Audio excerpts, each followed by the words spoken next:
Bang bang bang.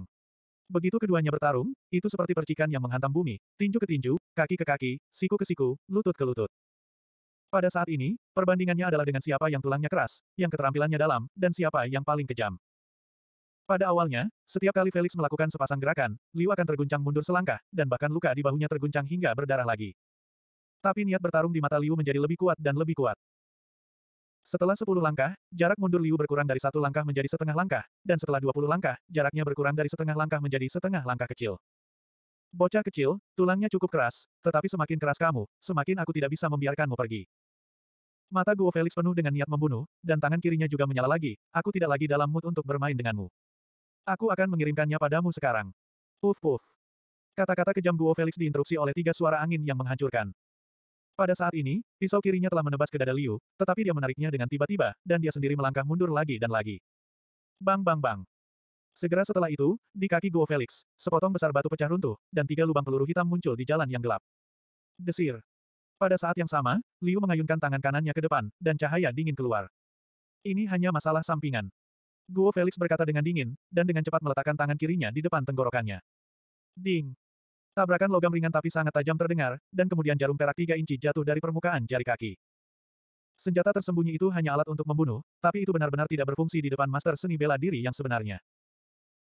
Guo Felix memiliki seringai mengejek di wajahnya, tetapi sebelum dia menyelesaikan kata-katanya yang sombong, dia membuat bahasa kotor, dan bahkan pisau di tangan kiri yang telah diturunkan lagi dengan menebas dengan kecepatan.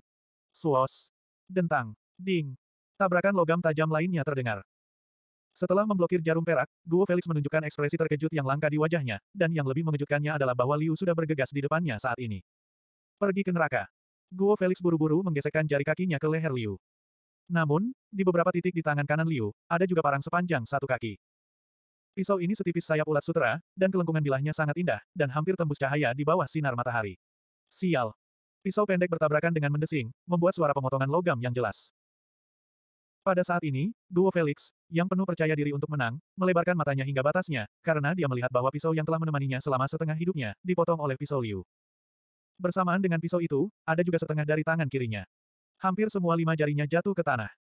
Darah Felix menyembur keluar di sepanjang tangannya yang terpenggal, yang sangat menakutkan. Tidak, bagaimana ini mungkin? Guo Felix terkejut, tetapi dia tidak merasakan sakit terlebih dahulu, tetapi menunjukkan perasaan yang luar biasa. Tidak ada yang tidak mungkin, Tuan Guo, bukankah Anda hanya berpikir bahwa tangan Anda baru saja dipotong? Liu masih terus mengayunkan pisaunya, tetapi ada senyum kematian di wajahnya. Aku. Wajah merah Guo Felix menjadi pucat saat ini, dia tiba-tiba mengangkat tangan kanannya untuk menyentuh tenggorokannya, dan mundur 3 langkah dengan langkah kaki yang bergetar. Engah.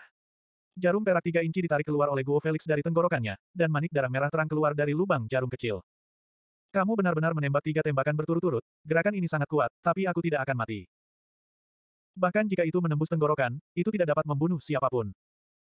Guo Felix mundur selangkah lagi, jelas merasa bahwa beberapa perubahan yang sangat buruk telah terjadi di tubuhnya, tetapi dia masih menipu dirinya sendiri dan menghibur dirinya sendiri. Apakah kamu benar-benar bodoh, atau apakah kamu pikir aku yang bodoh? Liu mencibir, itu benar, kamu hanya seorang seniman bela diri, dan aku tidak hanya pandai seni bela diri, tetapi juga lebih baik dalam pengobatan. Saya lupa memberitahu Anda, tujuan jarum terbang saya bukan hanya untuk menembak tenggorokan Anda, tetapi untuk menembus titik saraf di bawah tenggorokan Anda. Jadi apa? Guo Felix memantapkan langkahnya dan bertanya dengan wajah muram. Bagaimana? Hehe, tidakkah kamu merasa seluruh tubuhmu mati rasa sekarang? Liu melangkah maju dengan tenang dan mendekat.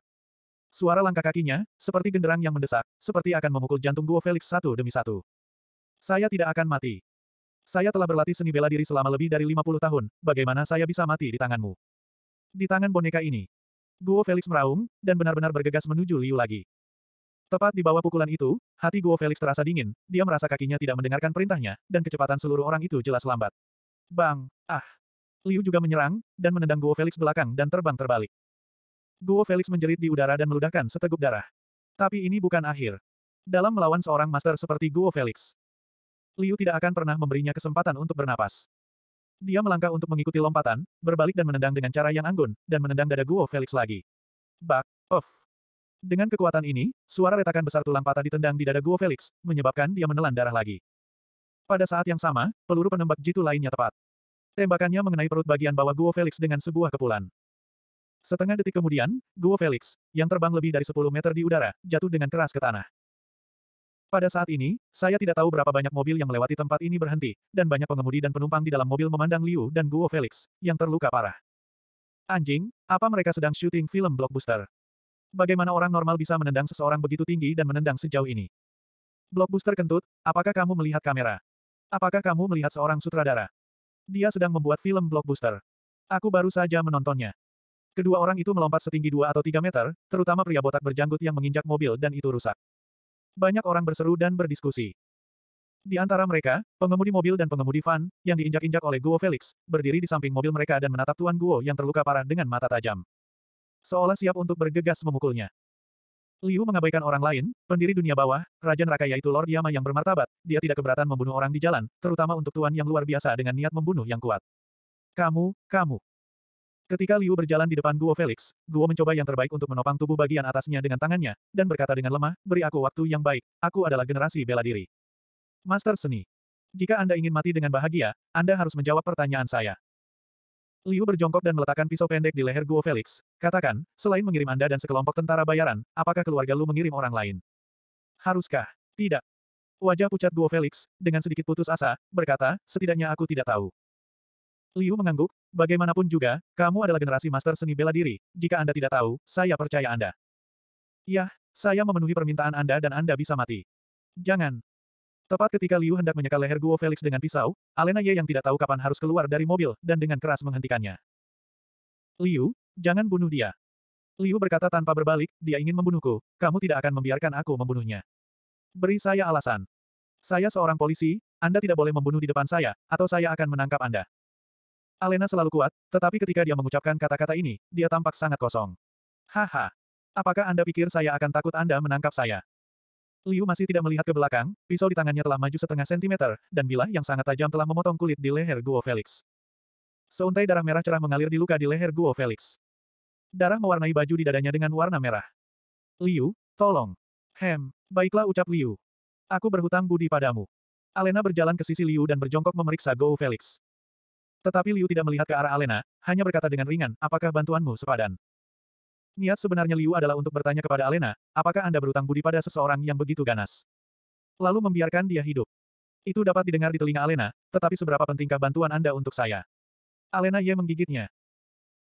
Bibir keras, seolah-olah dia telah membuat keputusan besar sebelum berkata, saya adalah putri keluarga Ye di ibu kota. Saya berjanji, selama Anda tidak melakukan hal-hal yang bertentangan dengan hukum di masa depan, selama sebagai apapun yang Anda ingin saya lakukan di masa depan yang tidak melanggar prinsip menjadi manusia, saya pasti akan membantu Anda melakukannya. Oh.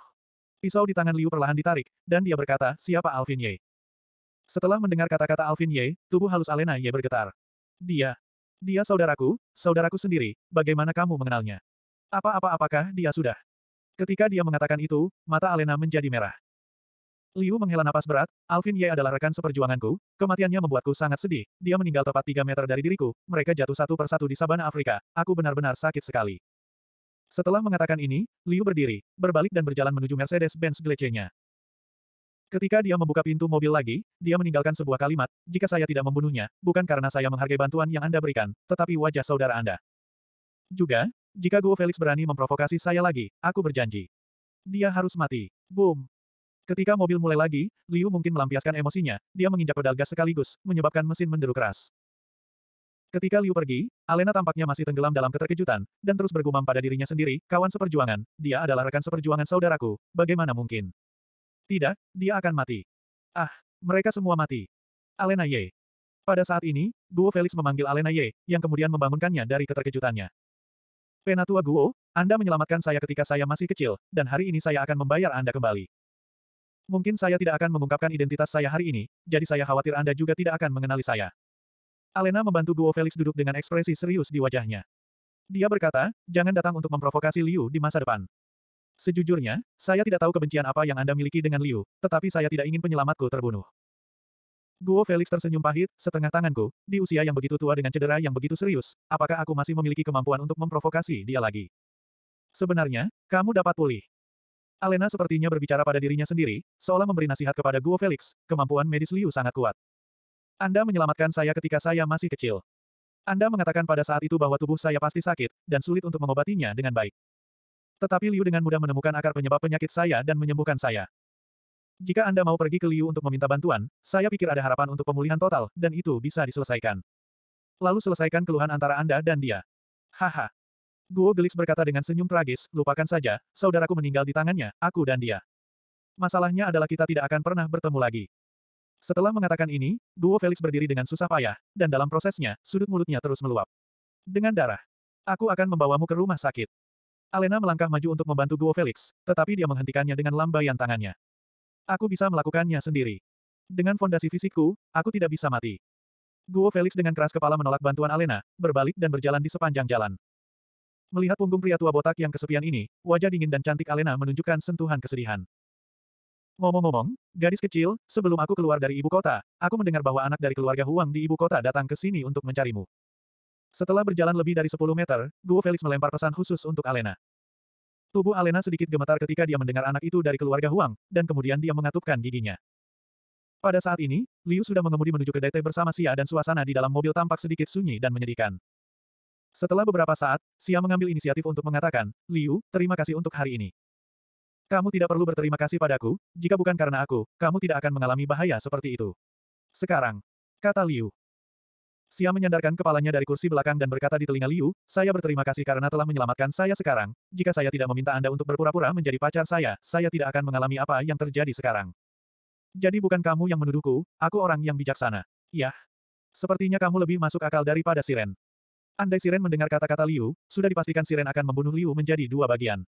Baiklah. Aku akan mengirimmu pulang, tapi ingatkan kamu, jika kamu tidak suka itu Tuan Muda Jian, yang terbaik adalah menjelaskannya kepada orang tuamu, jika tidak masalahnya tidak akan berakhir. Saya mengerti, Anda harus berhati-hati juga, saya khawatir dia akan membalas Anda. Kata Xia dengan nada minta maaf, maafkan aku hanya ingin kamu berpura-pura menjadi pacarmu pada awalnya, dan ingin Jian mundur, tetapi kemudian aku mengetahui bahwa Jian berbeda dari pria lain, dan aku tidak berpikir dia akan melakukannya. Dan tidak mau menyerah. Kamu benar-benar tidak perlu khawatir, lagi jangan merasa bersalah. Liu berkata sambil mengemudi, aku sama sekali tidak peduli dengan generasi kedua yang sedikit kaya seperti dia.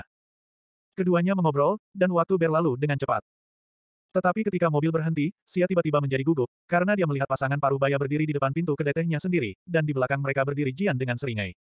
Bersambung.